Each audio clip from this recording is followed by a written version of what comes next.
Well, I'm worried about that National File article because there's people in purple gowns looking at a purple, what looks like a purple squash, and then talking about penises. Working. I'm not quite Is it getting the live link now? here.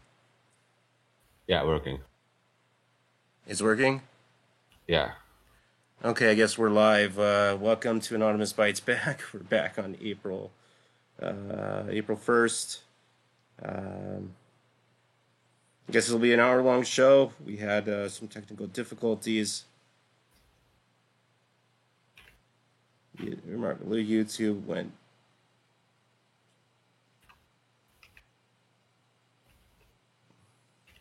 Only Periscope is running. You have it doubled still? You have it... you do have it like on the restream too, or? No. I can't do that. I would literally have to have two instances of Restream, and I wouldn't even be sure how to do that.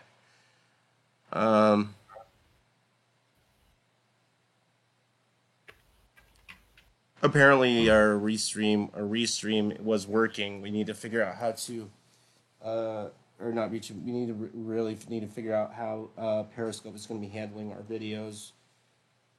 I'm just not sure how we even went live there. So let's talk about Amazon. Oh yeah, Myanmar. Anybody else on par with Myanmar? No, I not am. really. So now the stats Not are. really. Yeah, the stats are that I don't know. I've been more familiar with the whole Myanmar situation. I was doing that op Myanmar. God, it was like 5, 6 years, maybe 6 years ago when the Rohingya were being murdered. And now the death count from the military coup is 500 civilians killed, 43 which were children. The military party has now declared that their ex-leader, who was arrested on falsifying the vote, was guilty of she was of sharing government secrets. I believe the person was an Australian journalist, and now it looks like the current military regime is hell-bent on killing and shooting protesters in the street. Every day on Twitter, I've been seeing more people dead, shot, and killed for trying to exercise their right on the military trying to hold power.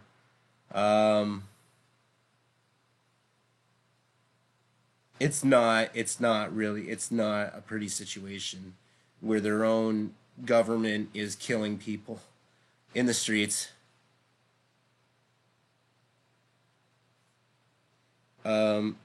I remember this week also the government was also shutting down parts of its internet. So Myanmar.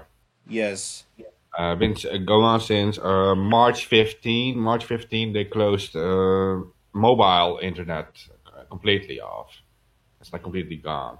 You can see it at NetBlocks account on Twitter. NetBlocks keeps track of everything. Remember NetBlocks doing the same thing in before, like in Egypt and Iran and stuff.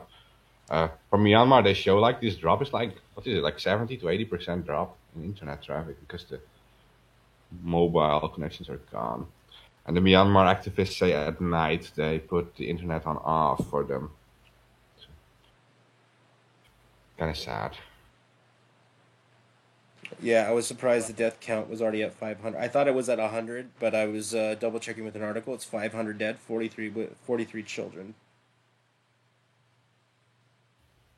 Guys, if you're in the chat, we were live on Rockfin, but we switched to a different way of streaming because we had to go live on here. And yeah, no, we're no longer live there. We have to switch it. I'm sorry. Like we'll afterwards we'll like download the entire episode and then upload it to these other channels too. So don't worry about that. It's not like you'll miss out on anything. One of our previous guests, John McAfee, he's still detained in a Spanish prison. I know he's working with a new lawyer um, who specializes in cryptocurrency. Um, he does have access to a cell phone, I believe. I know. I don't think that's one of his crew that is posting from that account. Um, but at the same point, he's fighting an extradition case to the United States for an SEC violation. Uh, I mean, he's at the end of his life. I just don't understand what the government's really trying to do. I mean, regardless of what he did legally, he's in his mid 70s. You know, give him a 10-year sentence. That's a life sentence. You know. Yeah. Yeah, it all started when he killed that guy in Belize. I mean, it was Well, it's they going to be kind of well that's downhill from there. yeah, it's controversial though. I mean, when I looked a little more into the case, there might have been more than one suspect in that case. But I do know that there was an argument over the neighbor killing his dogs.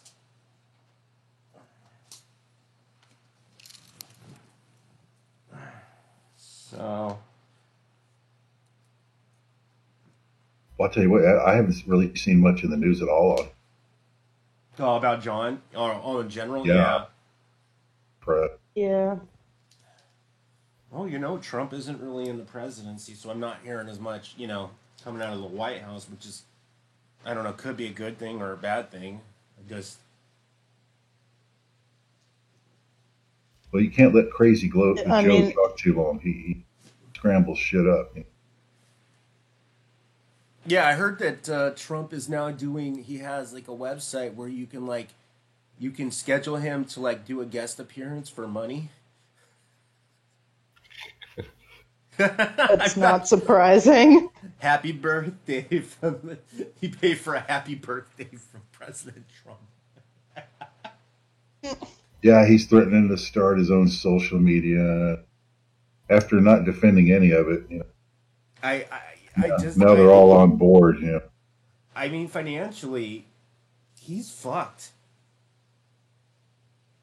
No ifs ands or ways about it. His assets are worth as much as the debt he has, if not more. I don't see how he can come out on top. All of his um, affiliates. I think Visa and Mastercard shut anything that is affiliated with him. I'm just not sure how he could get out of that financial mess. Once you're like that much far in the red, you could sell everything and you're still in debt. Yeah.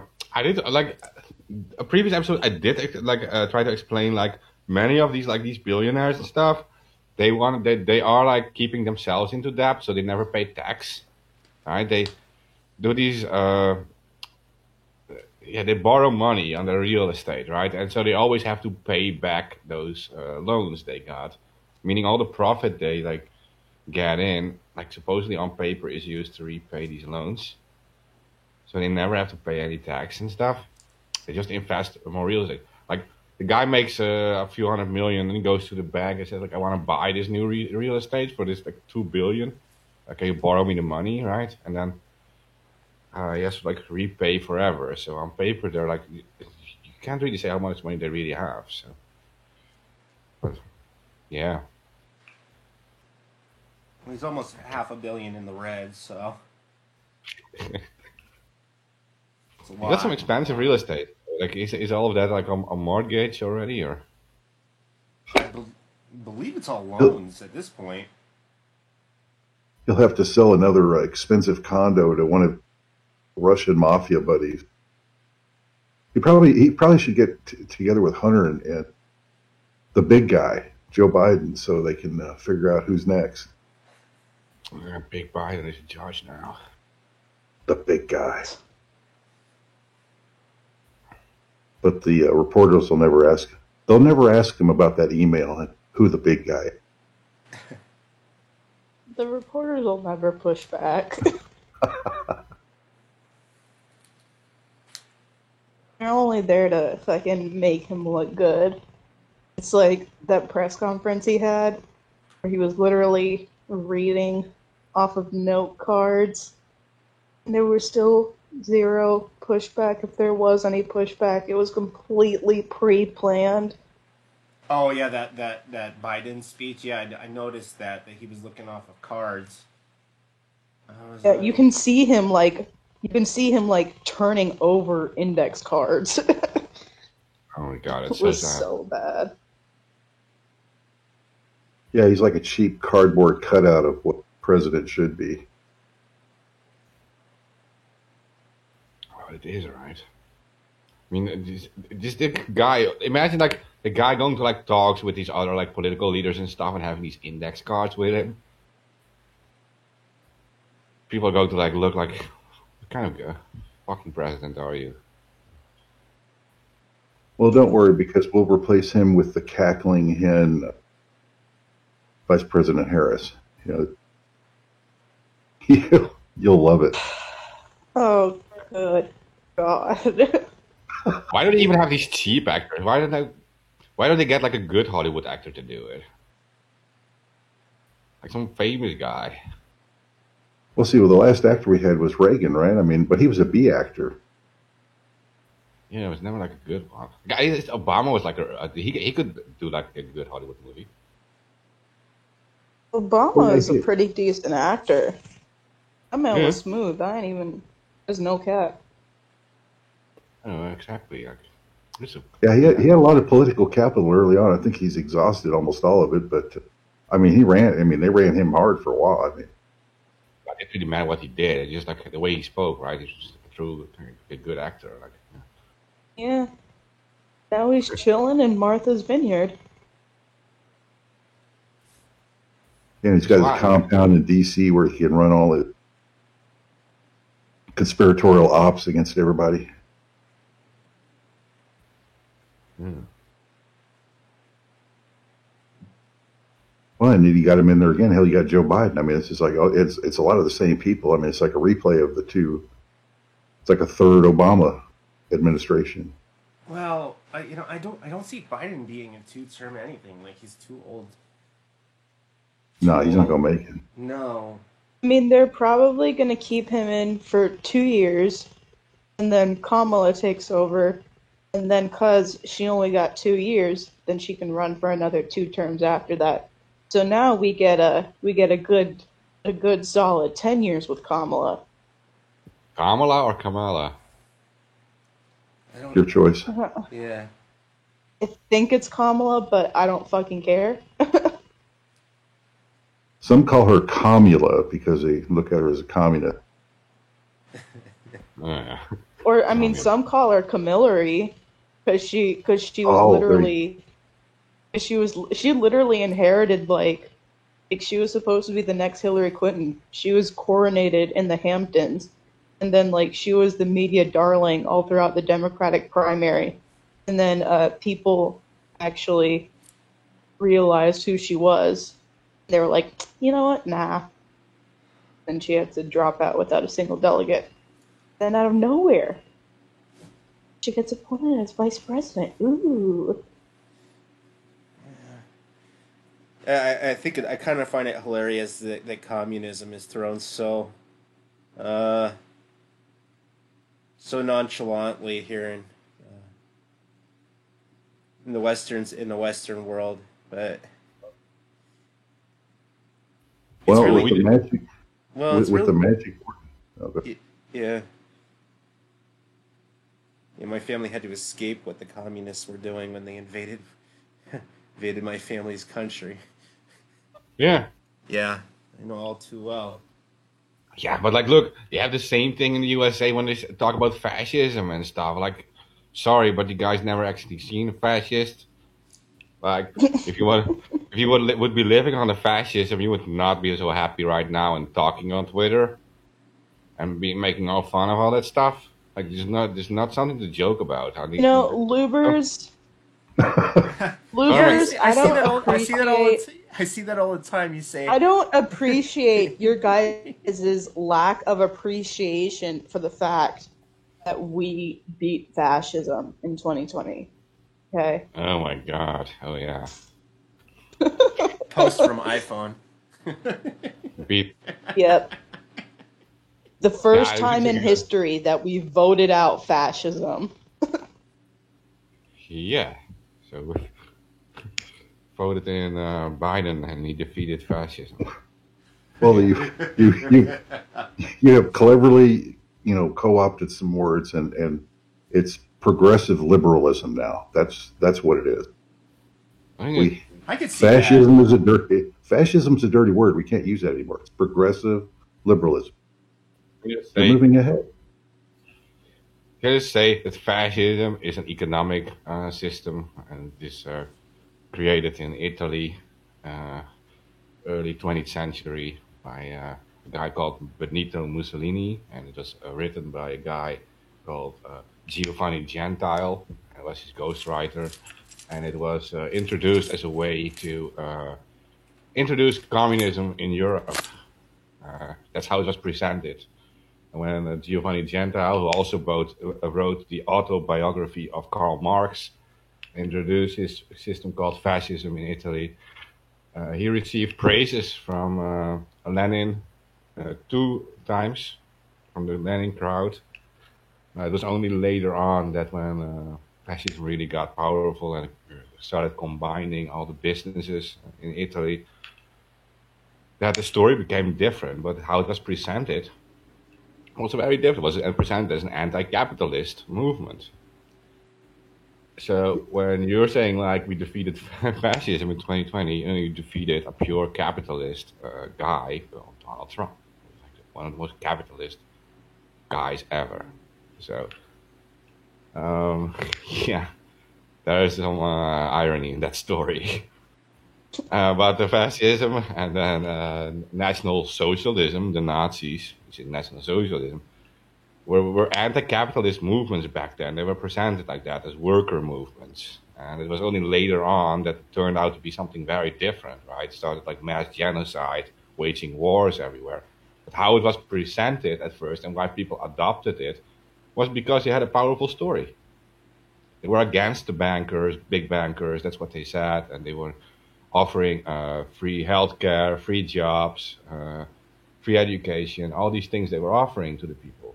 People fell for that because their story was powerful. You don't have to say like the story was fucked up from the start. No. The story was great actually from the start.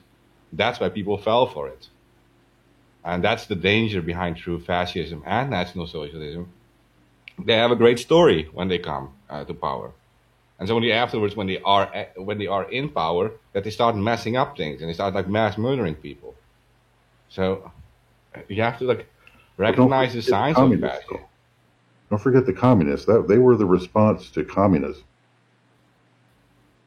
In fact, they were first they were the response to the economic crisis in the 1920s when all the banks started to collapse and people were standing in line in front of their would be now the ATMs, but back then manually trying to get their money, and there was no more money, so people were super angry at the bankers, and then back then, with the populists jumping in on that and saying like, yeah, fuck these bankers, we have a solution for you guys. We're making a workers' movement.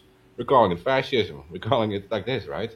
So, well, but communism is a workers' movement. They both celebrate May Day. Yeah, of course. It was also an answer to capitalism back then. Yeah, it was popular because of that.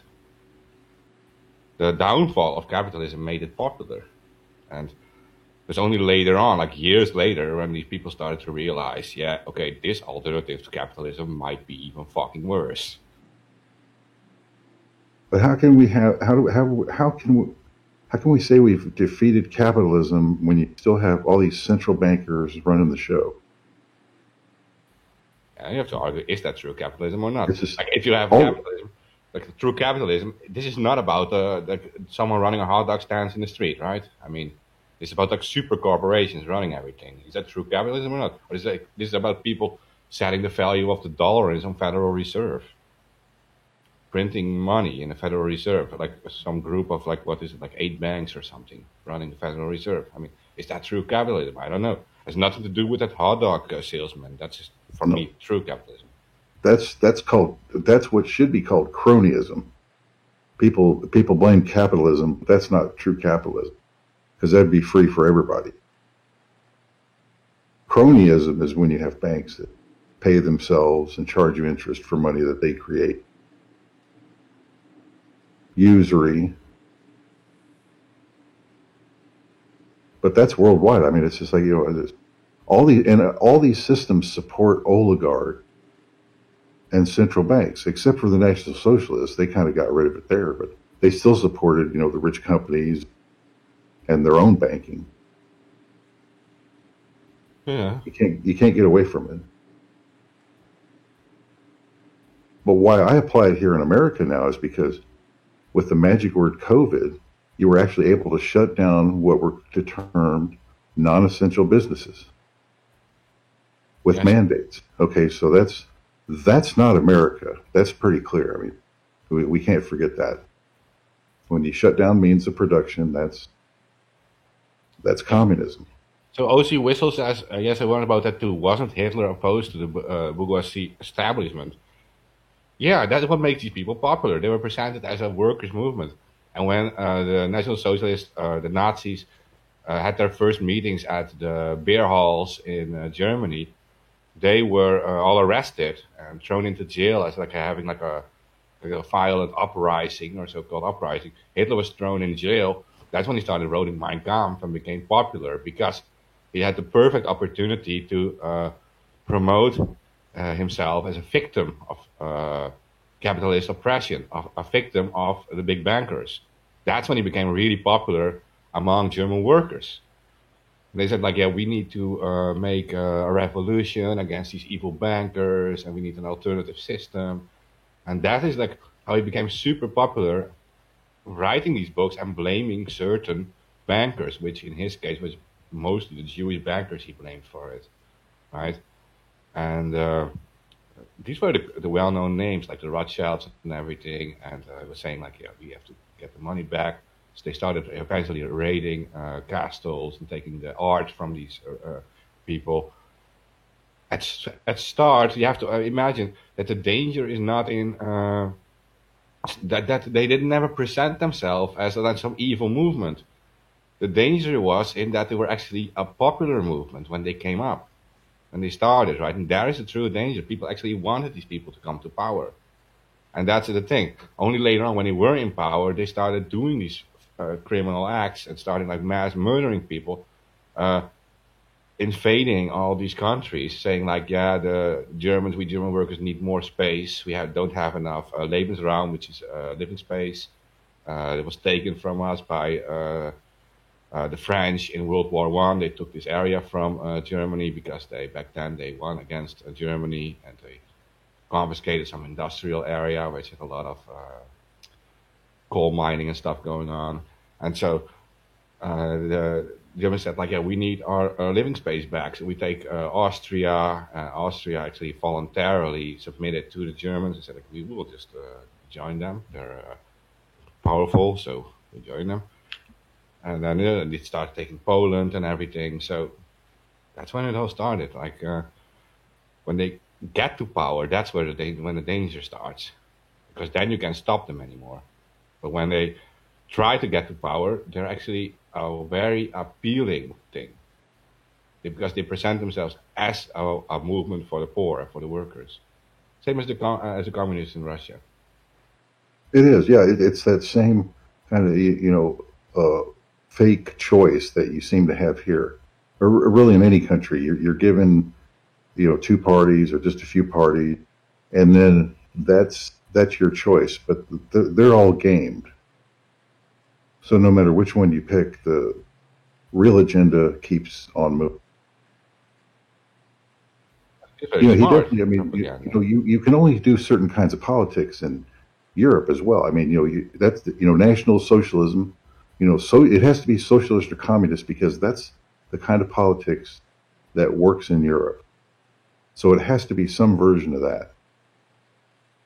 The choices that you will be allowed. You're seeing the same thing in America. You got two parties that are so alike now. There is no difference. They keep, putting it out as like there's some big difference between a Democrat is no difference anymore. Still buy it. People still buy it though. Well, yeah, it's like that with all of this culture war bullshit, trying to get people to focus their ire on their neighbors, except for the oligarchs, and getting people to say, "Oh yeah, I want to punch a Nazi. Let me go and find the nearest Trump supporter and knock him out," instead of saying, "Oh yeah, I want to punch a Nazi. I'm gonna organize an action protesting the CIA or some shit." It's insane because like I'm reading this article about how like apparently there was like a KKK propaganda dropped, and now get this, April 11th, which is the same day when we're trying to organize international actions of solidarity for Julian Assange. And like, if this isn't an op, then I fucking hope I don't find the organizers of this shit trying to pull this stunt while fucking Julian's in prison and we're trying to hold actions, because April 11th literally marks 2 years since he was dragged out of Belmarsh prison.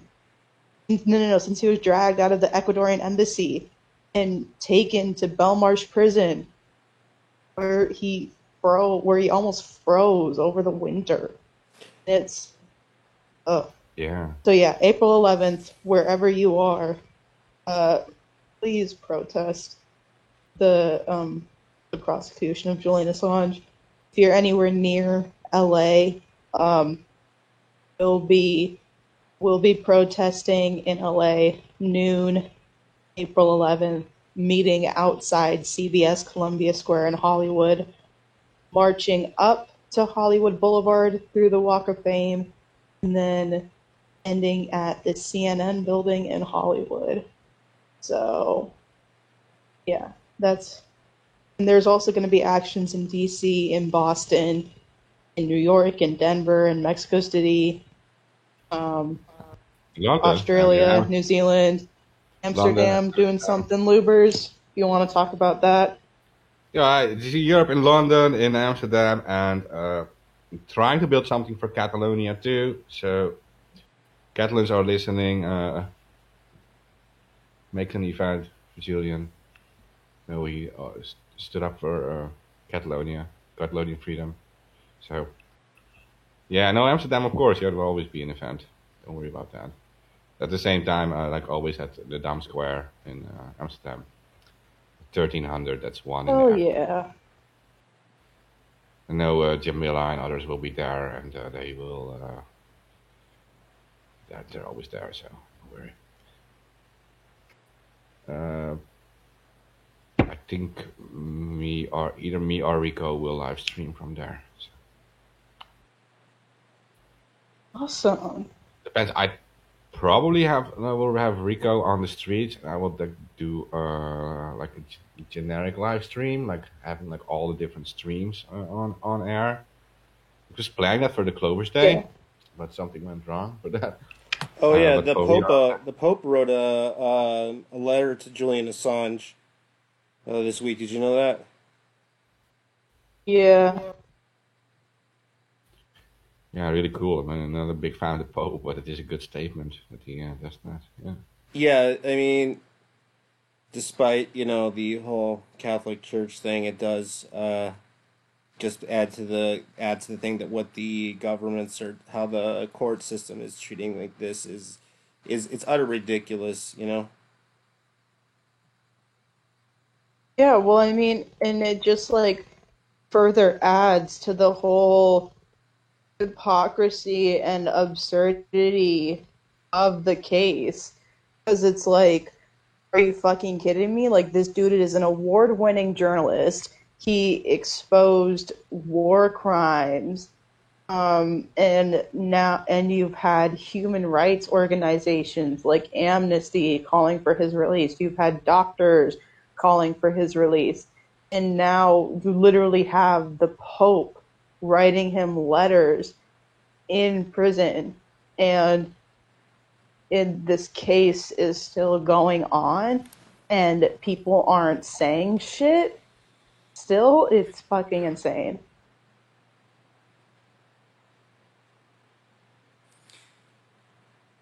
Yeah. Well, it's good that he gets some support from like at least like symbolic support from the Pope and things. Well, we know from his recent court case that he did talk to like Catholic people in jail, right? They said he was suicidal and everything, and that he actually asked for for blessings and stuff. I'm not sure how that works. Like, how is that called? But like, that you're like, blessed before you commit suicide or something. So that was kind of like a tough thing to read, but at least we know it arrived at the Vatican. I mean, and for the Pope, he needs to stand up for fellow Catholics in that sense. So, but yeah, no, it's powerful. I wish more of such figures would do that. Yeah. I mean, I wish the Pope would just straight up fucking call bullshit on the West. I mean, he's the Pope, so like. Yeah, I guess. Yeah, you're right though, Louvers. Like, I wish everybody would be speaking up on this. Yeah. But normal people are, Like, and it's growing. I think it's growing. The community is growing, so. Yeah, it's definitely growing, and that's good to see. But it's like our window is very much damn near closed, and like we're running out of time more and more. So it's just we need to keep growing it. Well, you know, even the parts of the Australian government have been saying that, you know, been pleading with the UK courts to let him go. You know. Hmm. Which is something that's kind of unheard of. But it's just been too long. It's insane, of course, at this point. It can't be happening. Like we always talk about other countries, like China or even like Myanmar and places where there is no free press and everything. But we're doing the same thing here in the West now, and there are some countries that have always presented themselves as countries of like press freedom, including my own, by the way. And I don't hear them speaking out at all to defend Assange, and they should. I mean, you present yourself as beacons of press freedom, and to be fair, in the past it was like that, but at this point it is like, it becomes like, it's a sad story. It really is. And also, this is just about one journalist. It's not like you're going to destroy your whole society and your entire political system if you let this guy go free. No. Make just a statement and let him go. And you can do it. You can do it. I mean, if anything, you're helping society by speaking in favor of Assange, because it's like then you're taking the stand that like, no, I don't want the United States to gain international jurisdiction over the press. Like, no, I don't think journalism is a crime. No, I think that news gathering activities should be protected, because that's a fucking democratic value. So it's like, more people need to see that. I don't know what's stopping the UK from doing it. Even it's not like you're letting like the whole IRA walk free. That's going to place bombs everywhere. You're talking about an innocent journalist who's not even violent, who's a gentle intellectual. Like, it's not like going to like destroy your society. Yeah, That's what I don't get. He's also not guilty of the crimes he's accused of. They said he was guilty of the USA government said he was hacking, and he didn't hack anything. Mm-hmm. At least not since the whole Mandex thing, but that was decades ago. So, I'm not. I don't know. It's like if you spill government secrets, then all of a sudden you're committing a crime, which the stuff that they were doing was a crime. Yeah. Yeah. Yeah, and the stuff he did as Mandex, well, first he also helped them catch pedophiles and pedophile rings and stuff. And that other thing, worms against nuclear weapons and stuff. Yeah, that's just a statement. It was made. That's an activist statement. It's not that harmful. The anti-nuclear protests back then were huge. There were 500,000 people in my own country on the streets against nuclear weapons. Like the Americans were going to place nuclear missiles here in my country against their fake enemy of the East, and people were against it. We didn't want ICBMs here, and so 500,000 people went on the street. Why would we need ICBMs to make ourselves a target? Well, we're not a target at all. In getting pulled into certain Cold War situations. Well, we didn't want that. No. So half the world was speaking out against nuclear weapons. Why are there nuclear weapons? They're like, what the Americans have like 4,000 or was it 5,000 nuclear weapons? You can like blow up the entire world like 10 times over. Yeah, How would you need that? I think we learned, from, Hiroshima and Nagasaki that, nuclear weapons have no place on Earth as far as combat is concerned, because you will permanently not only damage and they have the even if they blow up a nuclear weapon up in the atmosphere, it'll destroy the atmosphere. And then you have nuclear radiation raining down for years. Like, that's the whole thing. I don't understand why Iran is hell-bent on producing plutonium when they don't. First of all, they don't even have enough uranium to produce plutonium. But if they do, they only have like a negligible amount. So I don't know. I just don't get it. Maybe they think that if they get a nuclear weapon, nobody's gonna fuck with them. Okay, hey, I have got. Go ahead. Well, there is a correlation between having nuclear weapons and as soon as Gaddafi gave up his nuclear program, you saw what happened. Yeah, that is true. I could see that being played. Mm-hmm. Yeah. That's why DPRK still stands in power. Yeah. I don't know why anybody would want to invade DPRK. There's nothing there. I mean, it's literally just one huge prison. It's got a lot of undeveloped real estate. Pristine, good, there's no light bulbs here, no light pollution.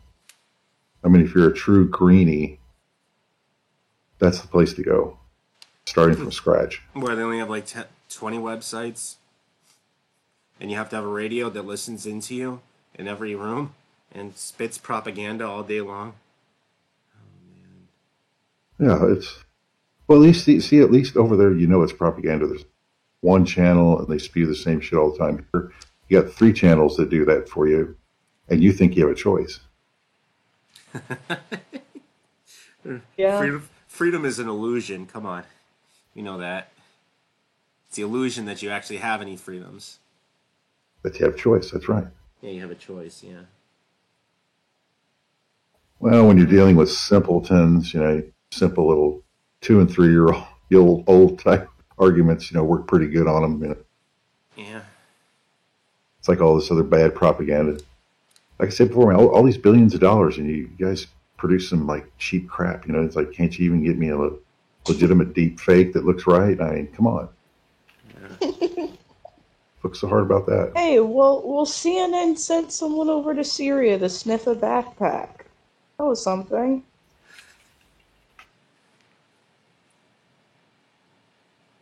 Speaking of weird situations, did you guys, did you guys hear about the mass shooting that happened in California today? Just barely. Yeah, so there's like, Barely. yeah, some guy with a handgun, killed 4 people, locked an office, and one of the victims was a child. There was also last week in Colorado, some man had apparently had like 10 guns and was loading them up in Colorado a week after the Colorado shooter. Guy had ARs, shotguns, and revolvers, and some guy went into the bathroom and had caught this guy loading his AR-15 clips in a urinal or in one of the stalls. And this is like a week after the Colorado shooter went down. Like, I don't understand. Like, is this like monkey see, monkey do? Yeah, copycat. Yeah, there's always a certain amount of that. Like, whatever happened to responsible gun ownership? Well, I'm always pro gun, but it gets to the point where it's just like, is anybody mentally, for every one guy that shoots out, there's 1,000 that don't, but it gets to this weird point where you're like, what the fuck? Consider how many guns are out there. I'm surprised there's not more going on. Well, yeah, hundreds of millions of firearms that it's like, okay, there's one guy goes nuts, a couple of weeks. That's really not that bad. I mean, that's surprisingly low. Well, yeah, most of the guns, a lot of these guns that they're finding now, on the streets that are being confiscated, they're not even legit guns. They're all ghost. Well, a majority of them have been ghost guns lately in the last year and a half. So, I'm gonna give my opinion about like American society. Like, I'm an outsider, right? But when I see teens growing up in the USA, watching TV, and they're not allowed to see boobs on TV, but they're allowed to see mass murder on TV, then there's something wrong with your society. I can tell you that. There should be more nudity on TV. Replace the violence with nudity. Yeah. Well, you can see boobs on TV here. But you can't see like mass violence here on TV and stuff. Like that, just people are not interested in mass violence. They're allowed to see it, but they're not interested in it. You see like mass murder on TV, and you just don't see nudity on TV. There's something wrong in society. That's what's causing it, I think. You're normalizing violence, and you're making people apathetic to violence. You're completely normalizing it. Like, that's super disturbing to me, honestly. Well, I mean, yeah, so they can grow up to be efficient drone operators. Yeah, look, it sounds weird, but I mean, like, if you have people growing up and they're thinking like violence is allowed and is completely normal, but anything that has to do with sex and stuff is not normal.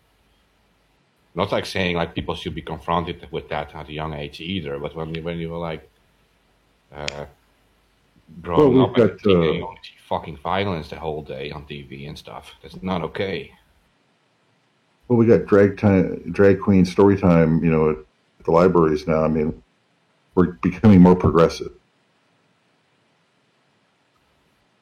Yeah. Well, the idea of the guns is that when we have a crappy shitbag government like we do now, we're supposed to like hit the reset button with the Second Amendment. That's the idea. Second Amendment solutions to shitbags and shitbag government. But we don't do that. That's the only problem with the plan. It's just like there's the last step of the plan is not getting implemented like it should so that we can clean things up. Instead, we keep putting up with the empire.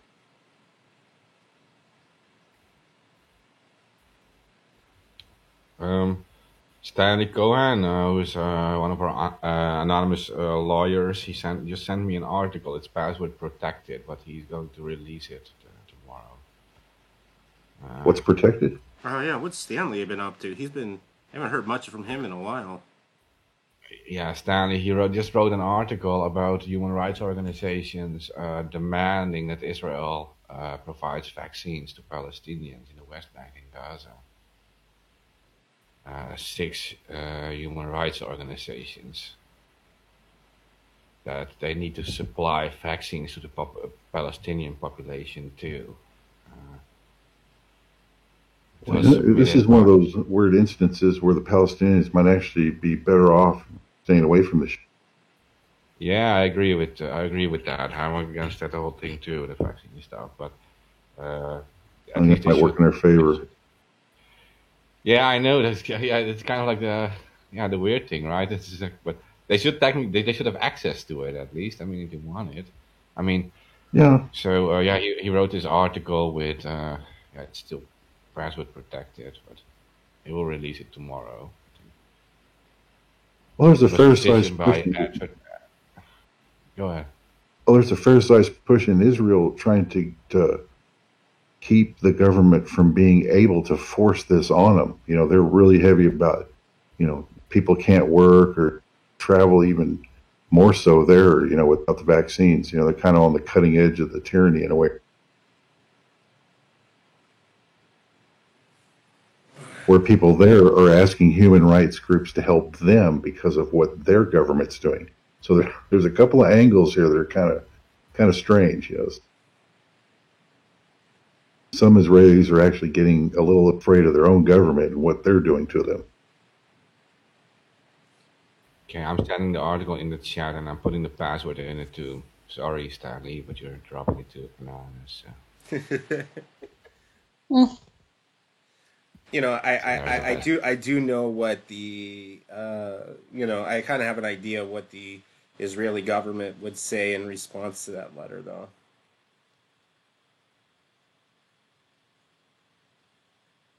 Wrote it in all caps again. So. I'm a big supporter of Stanley. He's been a fighter for Palestinian rights for so long, and he is someone who is actually the pure proof that this is not like a Jewish versus Palestinian issue.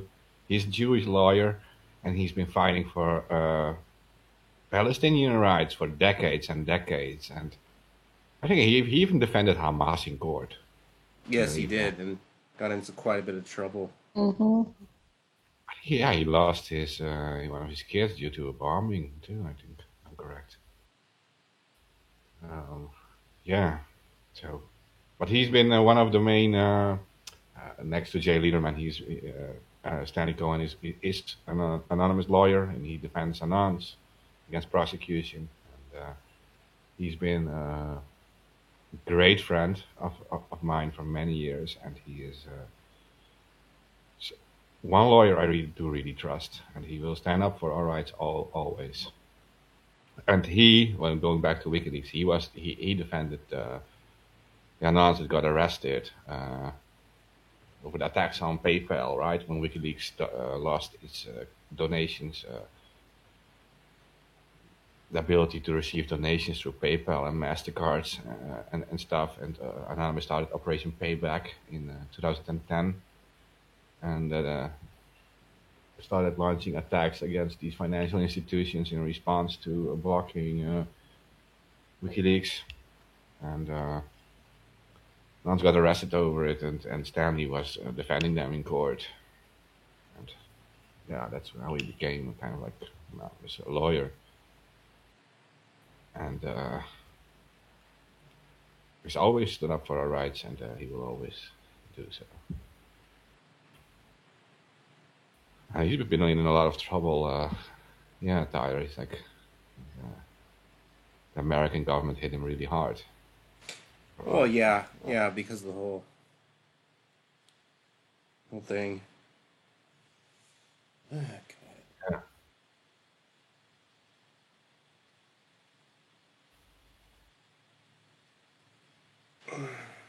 Find him on Twitter at Stanley Cohen Law. Is he still doing any law right now? I know he got his license back. Hmm.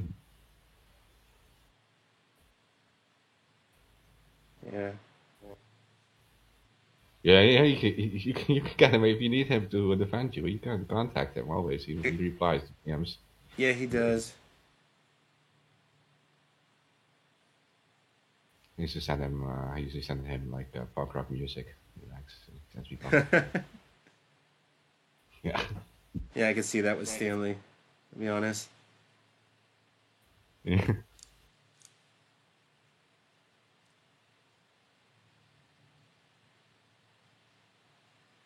Yeah. He describes himself as a Jewish anti-Zionist. Well, yeah. So.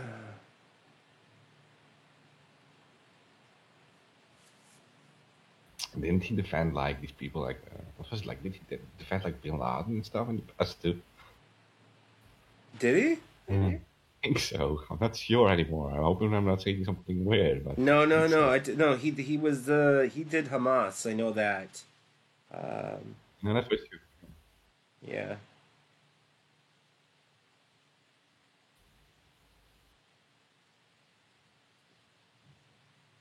But when you're a lawyer, you'll represent. You. No, I'm correct. No, not Bin Laden himself. He represented Solomon Abu Gaid, a son-in-law of Osama bin Laden, Oh. and the former spokesman of Al Qaeda. That's what he did. Yeah. That's a strange world.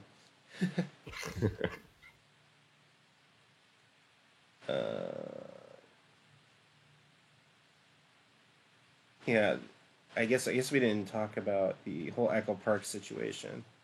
Uh, so what I heard is they arrested journalists. Everybody was rounded up.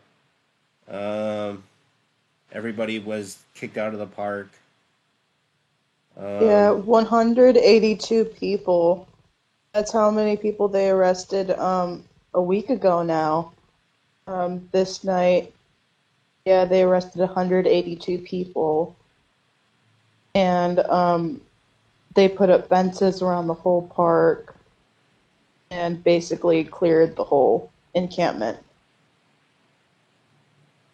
Oh, we have 10 minutes left. How long had that been going on? It sounded like these were like the last people that were the holdouts, but that some kind of protest had been going on there, or some kind of encampment. Basically, it started around the beginning of last week.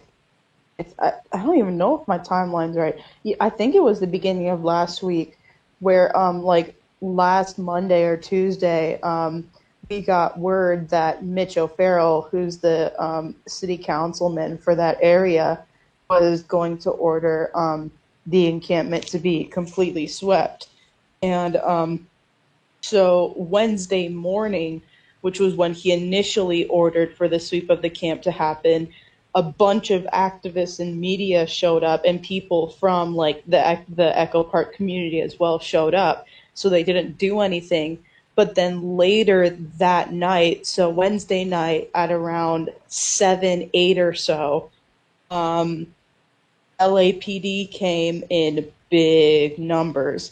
And essentially what they did was they kettled activists, but only one person was arrested Wednesday night.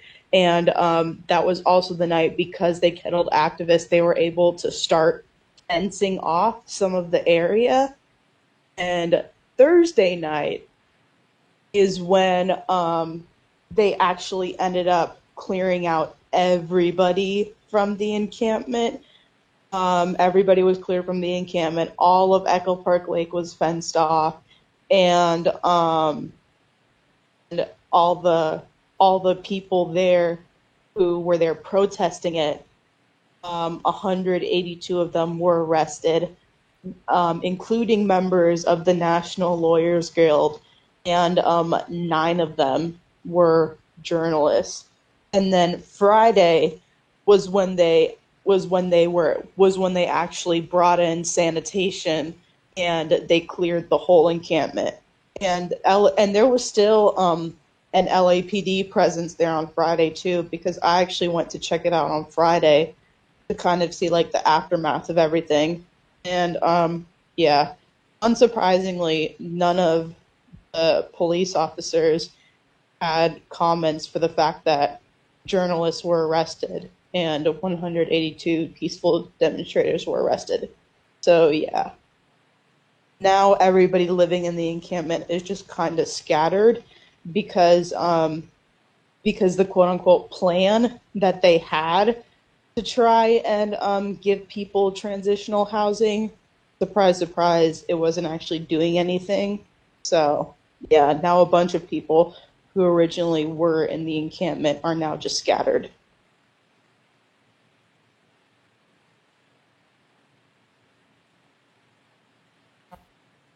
Yeah, it was just a shit show at the end. I don't understand why the LAPD started arresting journalists. I remember the statement is that I think the mayor was going to look into it, but I haven't heard anything about that. Even though they were clearly identified as journalists with their press passes on, Hmm. which is Yeah, something that's not like supposed to happen. yeah, like they literally arrested an LA Times journalist, which It's not good. like I hate to, treat different journalists differently, or well, like treat mainstream journalists differently from like independent journalists, but like normally mainstream journalists get like the special treatment. So when an LA Times reporter was arrested, it was like, wow, this is where we are. Okay. Yeah, we saw the same thing that was going on in the um, several other protests that have gone down. Where journalists are being arrested, but now it's getting to the point where this is becoming like a regular thing. Yeah. I saw a video from, I think it was Bristol, where a dude was just straight up assaulted while filming. Well, they're going on. Rebel Media's having quite a problem up in Canada with Montreal and Toronto. I mean, the big city cops up there are just like here. They just straight up, even they have all their papers and everything, straight. They'll still give them like $6,000 of tickets.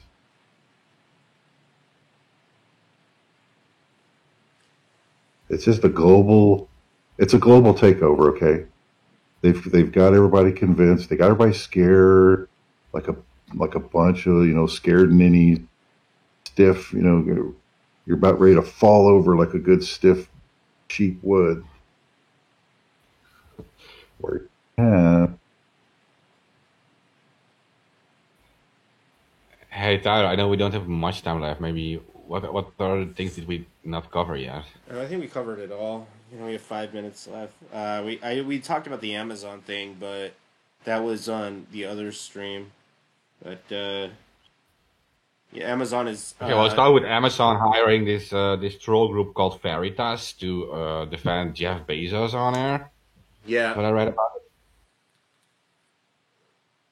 yeah, they've been setting up fake accounts, computer generated images, spreading propaganda that they shouldn't unionize, that the peeing in bottles is not a real thing, even though it is. They don't even the drivers are saying that they need to like pee in bottles and stuff, because if they miss a delivery, they're not on time, or if they take a bathroom break, they're not on time. Yeah, I know. At Amazon, the people packing things there, they say like they are actually working slower than they can because if they work at max speed, next week they have to do more. Like literally, it's like they are like looking like how fast can people pack things and process things, and if they work at max speed, they're just going to increase the demands towards them. That's how sick these people are. I saw a patent at Amazon that they actually had like a patent to put people working in a cage. Not even a joke.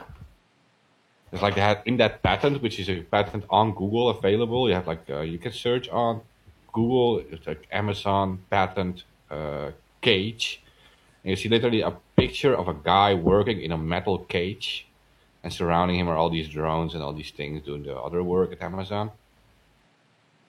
Like these people are insane at Amazon.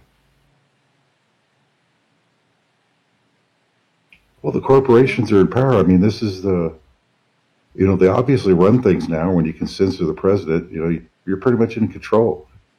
Just do what you're told. We're solving the problem of government getting in the way between what the slaves need to be told. We're just going to enforce that now through all not the governments, corporations, and then limit your food capabilities down the road. You're going to make your life miserable.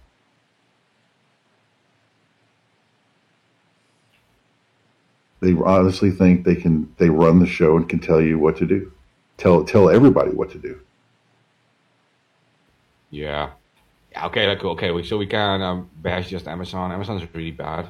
Other companies are not much better. I mean, Nike, for example, uses like child labor, and Apple uses like child labor in other countries. So And Nike put out some satanic tennis shoes here with like a drop of blood. Lately, they sold out really fast. I guess we got 1 minute left. it's a sad story. The anonymous PSA: make sure you spay and neuter all politicians. Running with